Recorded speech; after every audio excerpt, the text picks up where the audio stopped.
بیچاری کئی روز سے دم توڑ رہی ہے، ڈر ہے خبر بد نہ میرے منہ سے نکل جائے۔ تقدیر تو مبرم نظر آتی ہے ولیکن پیران کلیسا کی دعا یہ ہے کہ ٹل جائے۔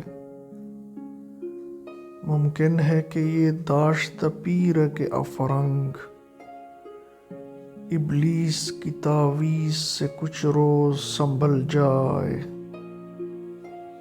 ڈاکٹر علامہ محمد اقبال نے اس نظم میں اس جمعیت اقوام کی حالت زار کا نقشہ کھینچا ہے جو پہلی جنگ عظیم کے بعد یورپ کے کفن چوروں نے اپنے فائدے کے لیے قائم کی۔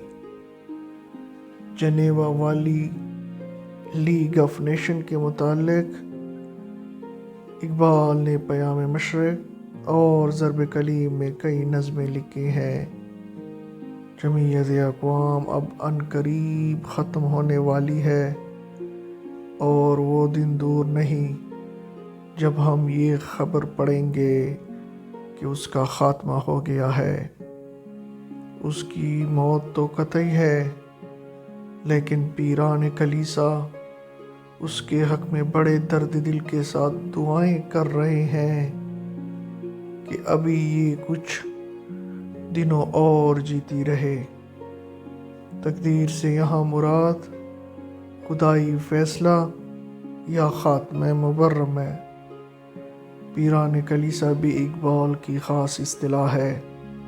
اس سے مراد ہے وہ ارباب سیاست جو اپنے سیاسی مقاصد کی تکمیل کے لیے مذہب کی حمایت کرتے ہیں۔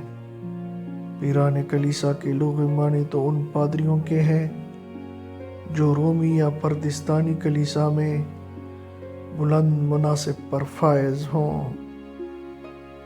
اگرچہ اس کا خاتمہ تو یقینی ہے، لیکن یہ ممکن ہے کہ فرنگی اقوام کی یہ داشتہ یا خادمہ ابلیس کی تعویذ سے کچھ روز سنبھل جائے، یعنی ان عیار فرنگی اقوام کی شیطانی چالوں اور فریب کاریوں کی بدولت کچھ دنوں اور قائم رہے۔